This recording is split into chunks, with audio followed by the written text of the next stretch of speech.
For those that the valve on their cylinder is in this format, this is the regulator you use for it, Abi. This is your regulator. They call it ego regulator. Now, let me explain to you this one that has gauge, what the work or the function is. Now, if you're using a cylinder, you put this valve on it.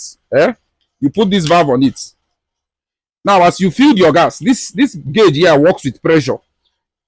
Based on the kind of gas you bought, there are different types of gas. There are some gas you buy, cooking gas, the pressure will be very high. There are some you buy, the pressure will be, normal. Now, if the gas you bought, the pressure is very high, you see this particular arrow now, this red line here will move down to this yellow place. You understand? Based on it's coming out with high pressure.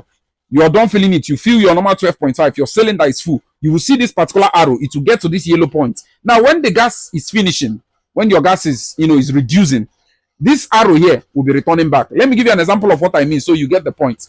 When you fetch water with a 20 liters gallon and you're transferring it into your butter or into a drum of water, you're transferring it. That moment you carried it up that the water is still plenty, the force at which the water is coming out from that gallon will be high. You understand? So that's the same thing. When you fill your gas newly, the force at which your gas will be using to come out from this place will be high. When the gas is finishing, the pressure will be reducing. Now, the same thing with this regulator. When your gas is finishing, the pressure will be dropping. So this arrow as well will be dropping to give you an information, letting you know that your gas is almost finished. Do you understand?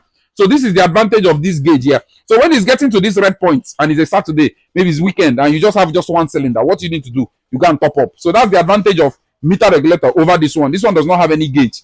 So, but if you have 2 cylinders, 3 cylinders, you don't need it because maybe probably you used to fill the 3 cylinder. But if you just have one and you're managing, you don't want anything to just happen and your gas will finish emergency without you knowing, then buy this regulator that has gauge on top to help you know when your gas is going to finish. So that's just it. I hope you learned something today.